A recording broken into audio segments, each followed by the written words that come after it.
The new Google Nexus 4, the latest and greatest benchmark phone from Google.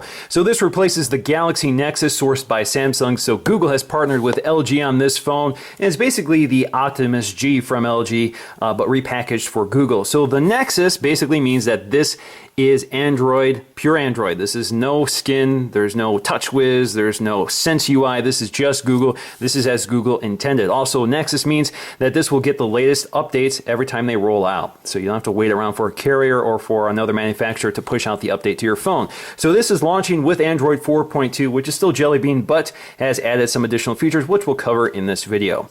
Now, spec-wise, we have a 1.5 gigahertz quad-core Snapdragon processor. We have 2 gigs of RAM, and we have 2 storage options. We have 8 gig or 16 gig, and there is no expandable storage here, so you can't add an SD card to bump up the storage, so you probably want to go with the larger size.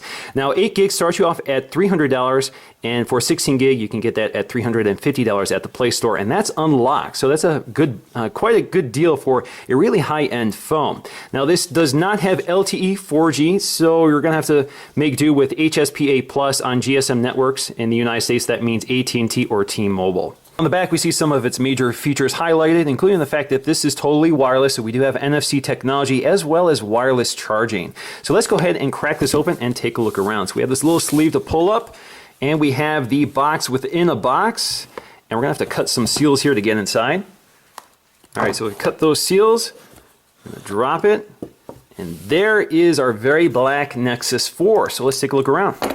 All right, so let's just lift this out, and you can see the Nexus 4 there with that very sparkly back panel. We're going to take a look at that in just a minute while we take a look at the package contents. We have that little tray here.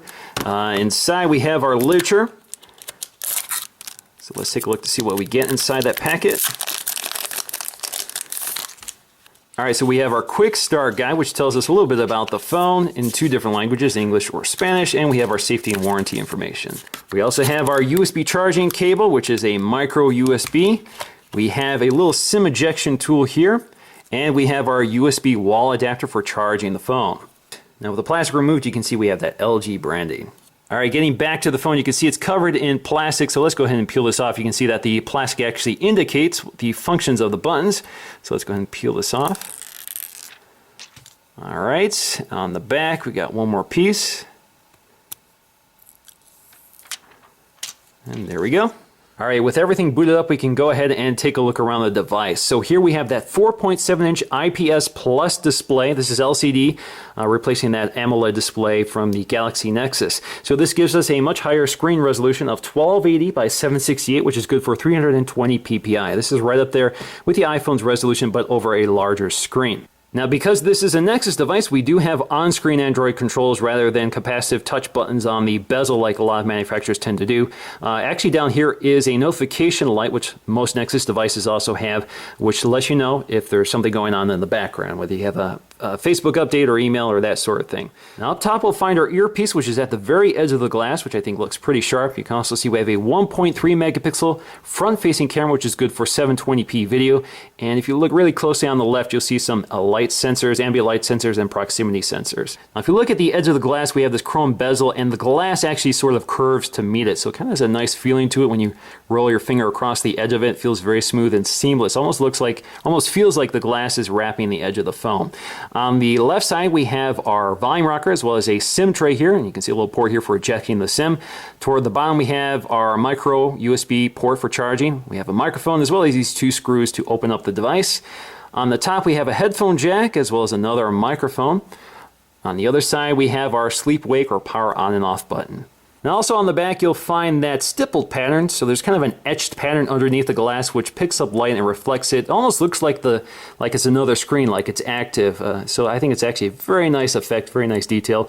On the back, you can see we have an 8 megapixel autofocusing camera, which is backside illuminated, very similar to the iPhones. This also supports face detection, autofocusing, auto exposure, and all those traditional things we're used to with phone cameras. We also have an LED flash right below that. We have our Nexus branding. Toward the bottom, we have our LG branding as well as a little speaker right here. Now, Android 4.2 makes some of the biggest changes on the lock screen. So on the lock screen, you can now swipe to the left to launch the camera app. And there's some changes to the camera app, which we'll explore a bit later. You can also add widgets here. So we have full screen widgets. If you swipe left, you can add one.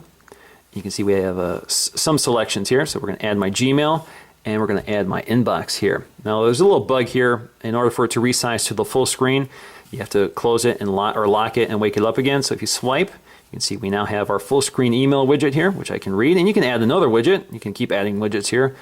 So let's go to calendar. Again, lock it, wake it back up, and it should be in its right place. There we go. You can also remove them just by tapping and holding them and taking them up to remove. Again, very similar to the home screen. You also have a clock here, which gives you some controls like your alarm settings here, so you can set your alarms. You can also select a timer here, another timer, and so you get some quick controls from the lock screen. And of course, you can still launch Google Now from the lock screen, so you get a little circle here and just swipe up, takes you right to Google Now. Now 4.2 also adds this quick settings control up here, so it gives you access to things like your brightness control, settings, your battery indicator, Bluetooth on and off, airplane mode, also your network settings. So for example, if we tap brightness here, we can control our brightness on screen right here, or we can set it to auto.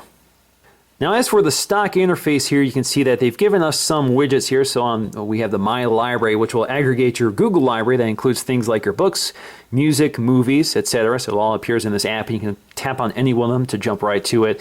We have a clock here. We have a folder full of Google apps. So plenty of apps here. So play magazines, play books, play movies, play music, YouTube, Google Talk, calendaring.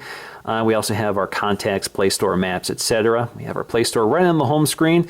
We also have this recommended app or recommended widget here for recommending content from the Play Store, and you have room to grow. And of course, you can tap on the app drawer to get to more apps such as Google Wallets, Movie Studio, navigation, and etc.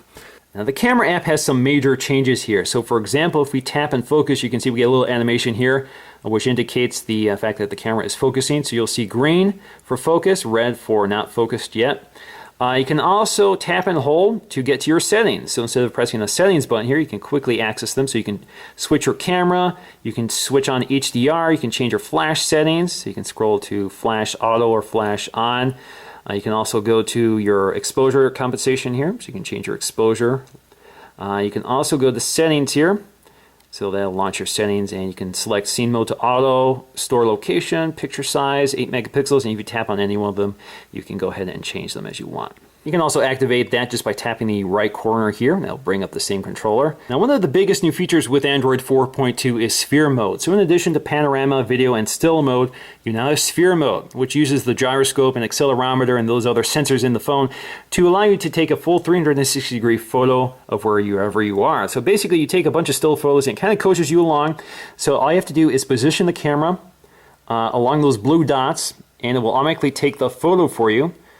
And as you do so, it knits them together. And you can also hit this back button to undo it. You can see the back button in the upper left or upper right corner. And that will undo the picture, and you can take another one. And all you have to do is hit the stop button, and it will knit it all together for you and create a fairly seamless picture, although it's not always perfect, but it works pretty well. And you can go ahead and take a look around the photo in the photo gallery. Now the Nexus 4 is actually pretty similar in footprint to the Galaxy Nexus, but we do have a larger screen size. Obviously it's bigger than the iPhone 5, not as big as the GS3. The GS3 has that 4.8-inch screen, and of course we have the Note 2, which is an insanely large phone. But you do, of course, get the same updates on the Nexus that you do on the Nexus 4. We just have less powerful hardware and certainly not that awesome 8 megapixel camera. So in conclusion, I'm definitely impressed with the Galaxy Nexus 4 so far. I really like the design. I love the feel of the glass back panel with this textured plastic along the side. Feels very nice to handle. We also have that curved glass edge, which feels very nice. And I love the pure Google Android experience. There are a lot of features here that are uncluttered by things like TouchWiz UX and all of that sort of thing. Sometimes that stuff adds additional features, but most of the time it gets in the way. And it's also nice to have a phone that's always updated with the latest version of Android. And Android 4.2 is definitely impressive software. So that's going to do for me in this video, guys. Thanks for watching, and I'll see you again in the next one.